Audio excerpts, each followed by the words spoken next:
بسم الله الرحمن الرحيم نحمده ونصلي على رسوله الكريم اما بعد. جناب اسپیکر،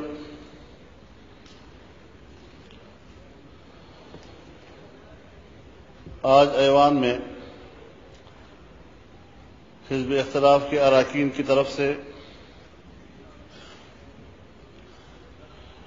بالخصوص لال مسجد اور جامعہ حفصہ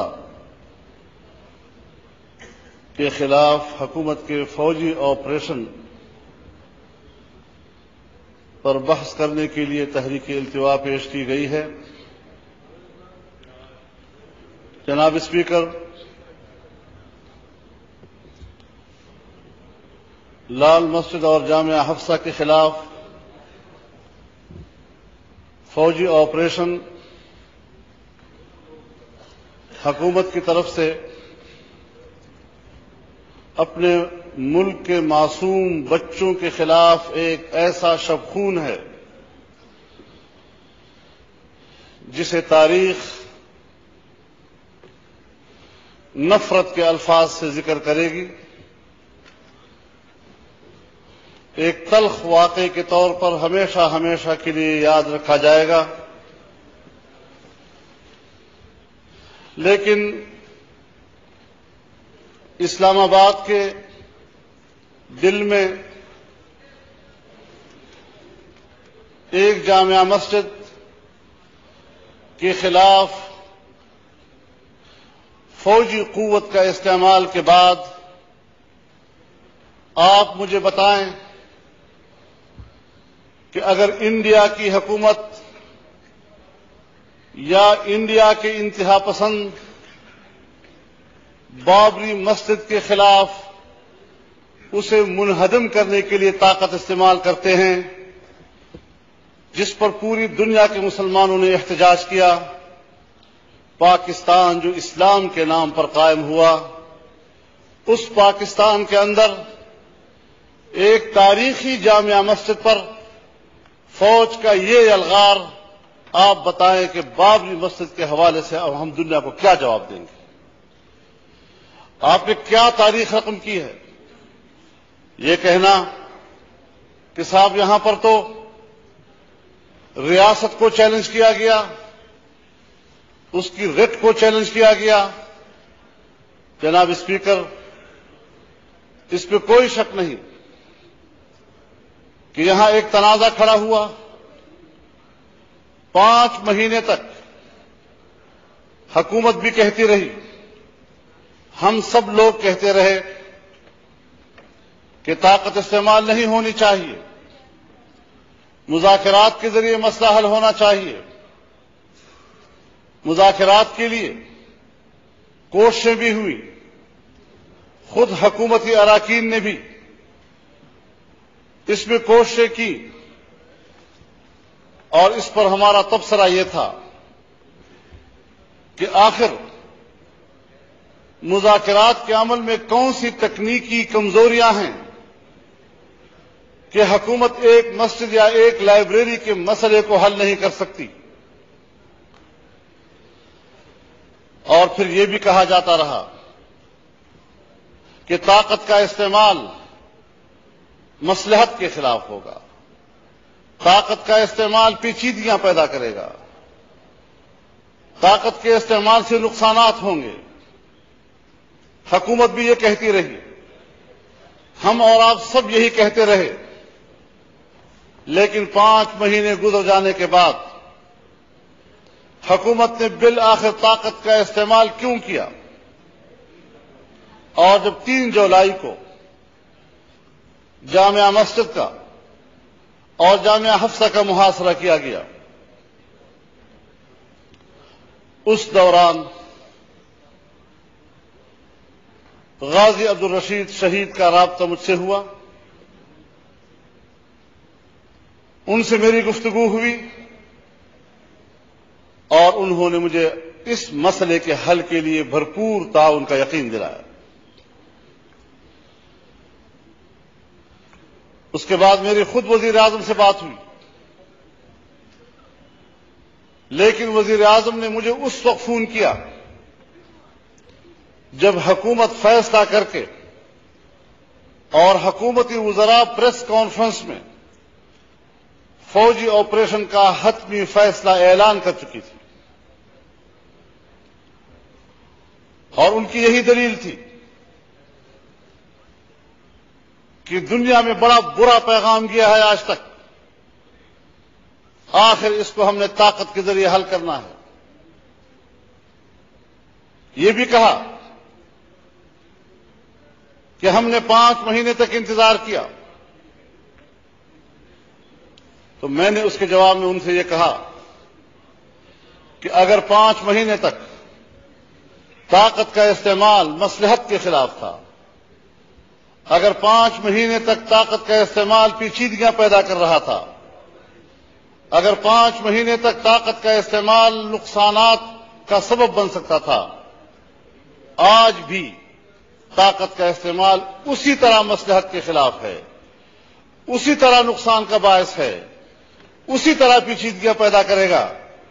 اور اگر آپ یہ سمجھتے ہیں کہ دنیا میں بڑا برا پیغام جا رہا تھا، تو میں نے کہا کہ آج جو آپ ایک اقدام کرنے والے ہیں، اس کے بعد جو دوسرا پیغام دنیا میں جائے گا وہ اس سے بھی کہیں بھیانک ہوگا، کہیں برا ہوگا، اور آپ کا یہ اقدام ظالمانہ تصور کیا جائے گا۔ اپنے شہریوں کے خلاف اسلام آباد میں اس طرح کی طاقت کا استعمال نہیں ہونا چاہیے۔ جناب اسپیکر، میں نے ان کو یہ بھی احساس دلایا کہ امرتسر کے گولڈن ٹیمپل میں سکھوں کے خلاف اندرا گاندھی کی حکومت نے ریاستی قوت کا استعمال کیا، اس کے بعد کیا حالات پیدا ہوئے انڈیا بھر میں، اور آج بھی ہندوستان کے اندر اس واقعے کی تلخی دور نہیں ہو سکی ہے۔ میں نے ان کو یہ بھی احساس دلایا کہ عراق میں امریکہ نے صدام حسین کے خلاف طاقت کا استعمال کیا، صدام حسین نہیں رہا، اس کی حکومت نہیں رہی، لیکن آج عراق کے کیا حالات بن گئے ہیں، اور اس طرح کے طاقت کے استعمال میں کے بعد جو رد عمل پیدا ہوتا ہے اس سے ملک تباہ ہو جاتے ہیں، ہر طرف کشت خون ہو جاتا ہے۔ طاقت کے استعمال کے نتیجے میں ملا عمر کی حکومت بھی افغانستان میں ختم کی گئی، لیکن آج افغانستان کے کونے کونے میں کیا صورتحال بن گئی ہے؟ کیا آپ اس طرح کا اقدام کر کے پاکستان کے کونے کونے میں لال مسجد بنانا چاہتے ہیں؟ میں نے ان کو یہ بھی احساس دلایا کہ آپ کے اس اقدام کے نتیجے میں صوبہ سرحد اور اس کے قبائلی علاقوں میں بالخصوص انتہائی منفی رد عمل ابھرنے کا خطرہ ہے۔ آپ اجتناب کیجیے اس سے۔ 4 تاریخ، پھر 5 تاریخ، پھر 6 تاریخ کو مسلسل ہم رابطے میں رہے، ہماری کوشش رہی کہ کسی طریقے سے جانوں کا تحفظ کیا جا سکے، معصوم بچوں کا تحفظ کیا جا سکے۔ ہم نے یہ بھی کہا ان سے کہ یہ آپ کے پاکستانی شہری ہیں، اپنے شہریوں کو اس طرح نہیں مارا جاتا۔ انڈیا کا طیارہ اغوا ہوا، قندھار ایئرپورٹ پر 10 روز کھڑا رہا۔ مطالبات یہ تھے کہ کشمیر کے حوالے سے جو مجاہدین وہاں پر انڈیا میں قید ہیں ان کو رہا کر دیا جائے، اور وہ مجاہدین بھی اپنی تنظیموں کے کمانڈر تھے۔ انڈیا کی نظر میں ان کے بڑے مضبوط دشمن، ان کے انتہائی بڑے مجرم ان کی نظر میں تھے، لیکن اپنے شہریوں کی زندگی بچانے کے لیے انہوں نے ان کو راستہ دیا، انہیں چھوڑا۔ آج اگر عبدالرشید غازی اور عبدالعزیز آپ سے صرف یہ کہہ رہے ہیں کہ ہم تمام معاملات کو طے کرنے کو تیار ہیں، صرف اور صرف یہ کہ ہمیں گرفتار نہ کیا جائے، آپ نے کیوں جانوں کو بچانے کے لیے، اپنے معصوم بچوں کی زندگیوں کو بچانے کے لیے ان کو راستہ کیوں نہیں دیا؟ کون سا آسمان ٹوٹ جاتا؟ اتنے لوگ اگر ملک بھر میں طول و عرض میں پھر رہے ہیں اور وہ طاقت کا استعمال کر رہے ہیں، 2-4 اور صحیح، کوئی فرق نہیں آ رہا تھا، لیکن کم از کم 3-4 ہزار بچے ان کی زندگی بچ جاتی۔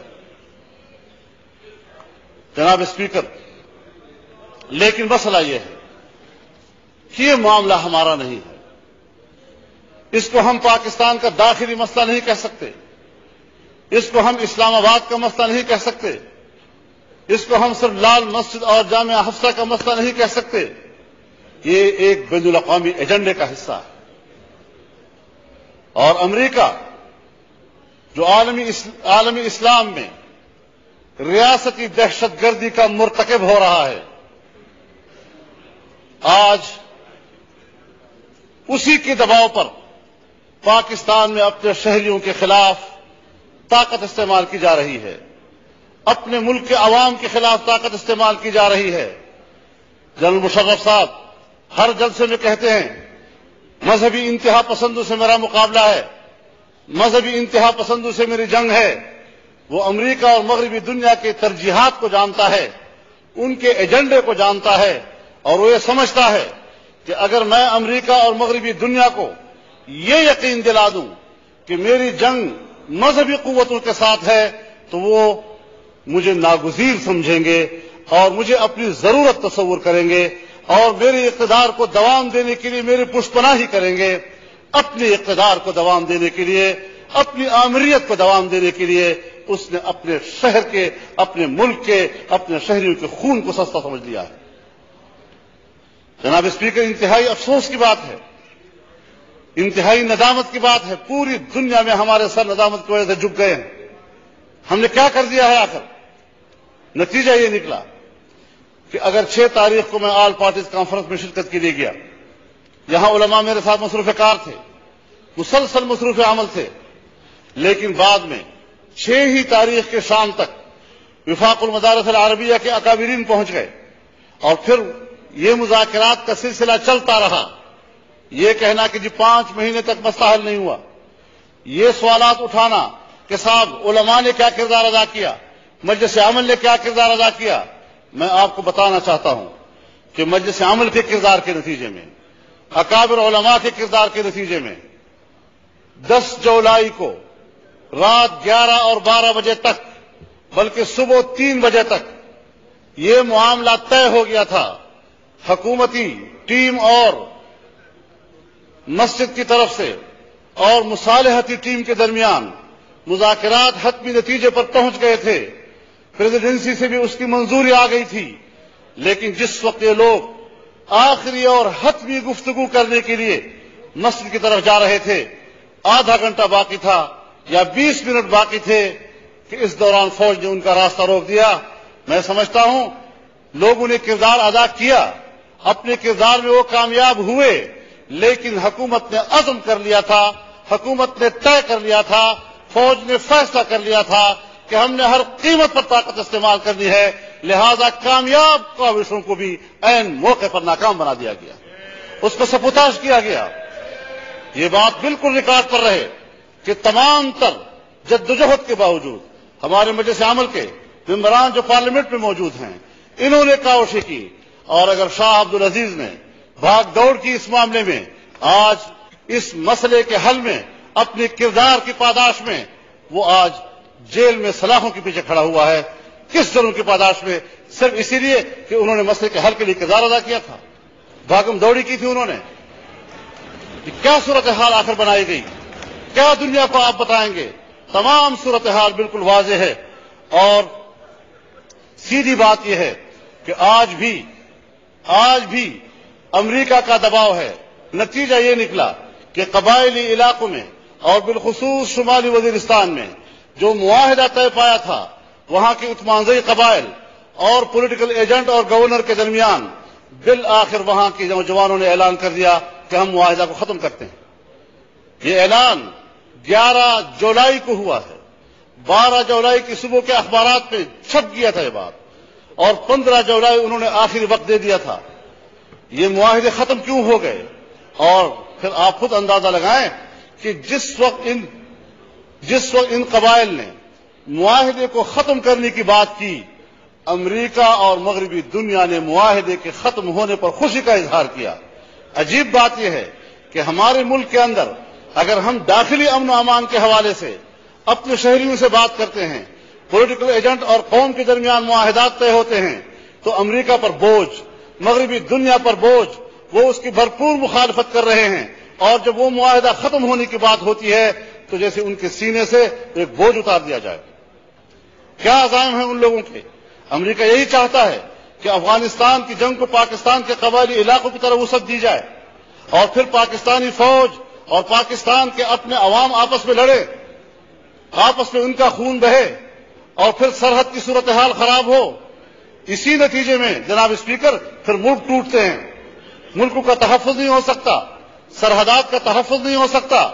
اگر ہم نے اپنے ملک کو بچانا ہے، اگر ہم نے اپنے ملک کی سرحدات کو بچانا ہے، تو پھر آپ کو ملک کے اندر قیام امن کے لیے اپنے شہریوں کے خلاف فوج کا استعمال نہیں کرنا ہوگا، طاقت کا استعمال نہیں کرنا ہوگا۔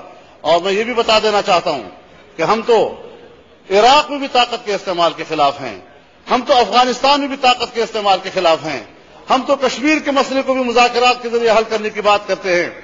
پھر اپنے ملک کے اندر ہم اپنے ہی عوام کے اور اپنے ہی قبائل کے خلاف طاقت کا استعمال کریں اور ان کو خون آلود کریں۔ جناب اسپیکر، اس ساری صورتحال میں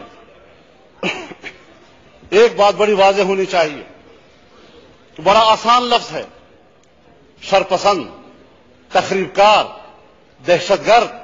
اپنے ملک کے لوگوں کو دہشت گرد کہا جا رہا ہے، اپنے ملک کے لوگوں کو تخریب کار کہا جا رہا ہے، اپنے ملک کے لوگوں کو شرپسند کہا جا رہا ہے۔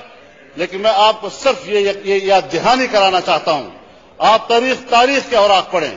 اگر فرنگی دور میں یا اس سے قبل بالاکوٹ کی پہاڑیوں سے لے کر ہندوستان کی آزادی تک بر صغیر کے کونے کونے میں فرنگی سامراج کے خلاف جنہوں نے آزادی کی جنگ لڑی تھی، چاہے وہ حاجی صاحب ترنگئی ہوں، چاہے وہ خان عبد الغفار خان ہوں، چاہے وہ حضرت شیخ الہند ہوں، چاہے مولانا حسین احمد مدنی ہوں، چاہے ابوالکلام آزاد ہوں، بر صغیر کے طول و عرض میں جن لوگوں نے جدوجہد آزادی لڑی، اپنے دور میں ان کو شرپسند کہا گیا، اپنے دور میں ان کو تخریب کار کہا گیا، اپنے دور میں ان کو دہشت گرد کہا گیا، لیکن تاریخ نے ان کو مجاہد لکھا ہے، تاریخ نے ان کو مجاہد کا خطاب دیا ہے۔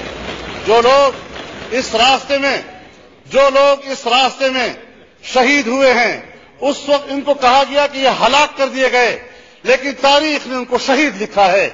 آج آپ ان لوگوں کو 1000 دہشت گرد کہیں، آج آپ ان کو 1000 تخریب کار کہیں، آج 1000 ان کو آپ شرپسند کہیں، لیکن تاریخ ان کو مجاہد لکھے گی۔ آپ ان کو 1000 کہیں کہ ہلاک کر دیے گئے، تاریخ ان کو شہید لکھے گی۔ آپ تاریخ پر کوئی پابندی نہیں لگا سکیں گے۔ لیکن ہمیں فکر صرف اس بات کی ہے کہ مسئلہ خطابات کا نہیں ہے کہ ہم خطابات کے پیچھے پھرتے رہیں۔ ہمیں آج اپنے ملک کا داخلی امن چاہیے، ہمیں آج ملک کی سلامتی چاہیے، ہمیں آج ملک کی بقا چاہیے۔ یہی باتیں سن 1965 کے بعد ہم بنگال کے بارے میں سنتے رہے، یہاں تحریکیں چلتی رہی، جمہوریت کو بحال کیا جائے، عام انتخابات کرائے جائیں، عام انتخابات ہوئے، اسمبلیاں وجود میں آئیں، لیکن اس کے باوجود ہم بنگال کو اپنے ساتھ نہیں رکھ سکے۔ ہم 1000 یہاں پر جمہوریت کی باتیں کریں، آئین کی باتیں کریں، لیکن اگر ہمارے مغربی سرحدات کی صورتحال یہ ہو تو شاید ہمارے یہ مطالبات ملک کو بھی نہ بچا سکیں۔ اس لیے حکمرانوں کو سوچنا ہوگا کہ ان کی ان پالیسیوں کے رد عمل میں کیا کیا صورتحال سامنے آ رہی ہے، کیا کیا مسائل ملک کے لیے پیدا ہو رہے ہیں۔ اور بنیادی بات یہ ہے کہ خون ہر طرف بہ رہا ہے، مسلمان کا بہ رہا ہے، خون کسی فوجی کا بہ رہا ہو، خون کسی پاکستانی مجاہد کا اور پاکستانی شہری کا بہ رہا ہو، خون اسلام آباد میں کسی مظاہرے میں شریک کارکنوں کا بہ رہا ہو، خون کسی ہوٹل کے اندر پاکستان کی پولیس اور عام لوگوں کا بہ رہا ہو۔ یہ پاکستانی کا خون ہے، پاکستانی کا خون بہے گا، امریکہ کو کوئی فرق نہیں آئے گا، اس کو کوئی تکلیف نہیں ہے۔ مر رہے ہیں تو ہم آپس میں مر رہے ہیں، خون ہے تو ہمارا خون بہ رہا ہے، ملک ہے تو ہماری سرزمین خون آلود ہو رہی ہے، ہمارے ملک کی سرزمین پر آگ لگی ہوئی ہے۔ ہم اپنے ملک کی آگ کو کیوں بجھانے کی نہیں سوچ رہے؟ ہم اپنے ملک کے اس خون خرابے کو کیوں نہیں روک رہے؟ ہم اپنی حکمت عملی پر نظر کیوں نہیں ڈال رہے؟ میں سمجھتا ہوں اگر ہم نے مسئلے کو حل کرنا ہے تو ظاہر بات ہے کہ امریکہ کے ساتھ نام نہاد دہشت گردی اور اس کے خلاف نام نہاد جنگ کے حوالے سے ہم جو امریکہ کے اتحادی بنے ہوئے ہیں ہمیں اس اتحاد کو چھوڑنا پڑے گا۔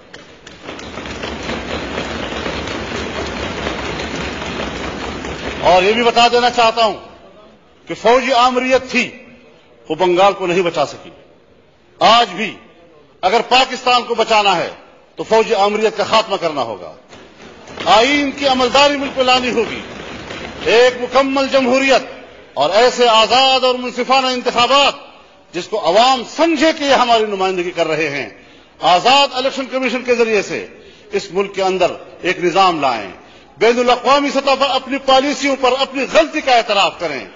آپ کی پالیسیاں ناکام ہو چکی ہیں، آپ کی پالیسیوں کے نتیجے میں آج انڈیا اور امریکہ کے درمیان سول نیوکلیئر ٹیکنالوجی کے معاہدے ہو رہے ہیں، آپ کی پالیسیوں کے نتیجے میں آج امریکہ کے سینٹ میں متفقہ قانون پاس کیا جا رہا ہے کہ پاکستان کی آئندہ کے لیے امداد کو اس کی سالانہ کارکردگی کے ساتھ مشروط کیا جائے، اور پھر اس کے بعد اگر امریکی صدر سرٹیفکیٹ دے گا تو پاکستان کو مدد ملے گی۔ کیا مدد ملتی ہے؟ $1 ارب کی لعنت ہو ایک ارب ڈالر پر، جس کے لالچ میں ہم امریکہ کی خوش آمدی کریں۔ ہمیں واضح طور پر کہہ دینا چاہیے کہ $1 ارب کے لیے ہم امریکہ کی غلامی کرنے کو تیار نہیں ہیں، ہم امریکہ کی کوئی سرٹیفکیٹ وصول کرنے کو تیار نہیں ہیں، ہم اپنے ملک میں خود مختار ہیں، اپنے فیصلے خود کریں گے، دہشت گردی ہو ہمارا داخلی معاملہ ہے، ہم خود اس معاملے کو طے کریں گے، امن و امان کا مسئلہ ہے یہ ہمارا داخلی معاملہ ہے، ہم خود اس کو طے کریں گے۔ امریکہ اور مغربی دنیا کون ہوتے ہیں کہ وہ ہمارے ملک کے مالک بنتے ہیں اور کہتے ہیں کہ اگر پاکستان کچھ نہیں کرے گا تو ہم پاکستان کی سرزمین میں خود آ کر بغیر کسی سے پوچھے وہاں کارروائی کریں گے۔ یہ کیا فوج ہے کہ جو ہمارے ملک کی سرحدات کی محافظ ہے، لیکن آج ہم اس مقام پر پہنچ گئے ہیں کہ امریکہ ہمیں کہتا ہے کہ میں قبائلی علاقوں میں خود کارروائی کروں گا۔ تو اس حوالے سے میں سمجھتا ہوں کہ یہ انتہائی اہم مسئلہ ہے، اس نے ہمیں جھنجھوڑ کر کے رکھ دیا ہے، اس نے ہمیں بین الاقوامی سطح پر ذلت و رسوائی سے ہمکنار کر دیا ہے۔ ہمارے حکمرانوں کی پالیسیوں کے نتیجے میں آج ہمیں تنہائی محسوس ہو رہی ہے۔ آج چائنا ہمارے بارے میں کیا محسوس کر رہا ہے؟ آئے روز پاکستان کے اندر کسی چینی کا قتل ہو جاتا ہے، ایک سازش کے تحت چین اور پاکستان کو ایک دوسرے سے دور کیا جا رہا ہے، ان کے روایتی اعتماد کو مجروح کرنے کی کوششیں ہو رہی ہیں۔ انڈیا ہمارا روایتی دشمن، افغانستان ہمارا دوست نہیں رہا، ایران کے ہمارے ساتھ تعلقات میں تحفظات۔ اگر ہم اپنے پڑوس میں تنہا ہیں، اس کو کہتے ہیں تنہائی، پڑوس میں ہم تنہا ہوں، عالمی اتحاد کا بھی ہم حصہ بن جائیں، ہم اپنے آپ کو تنہائی سے باہر نہیں تصور کر سکتے۔ لہذا ان پالیسیوں نے ہمیں تنہا کر دیا ہے۔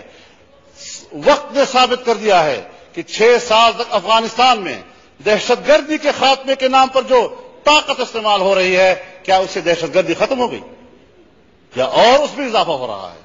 آج کیا وجہ ہے کہ قرضی در بدر پھر رہا ہے کہ خدا کے لیے میرے ملک کے اندر کوئی امن، لیکن ہم کس امن کی بات کریں، کس طرح وہاں امن کی بات کریں؟ ان کے پاس اختیار ہی نہیں ہے۔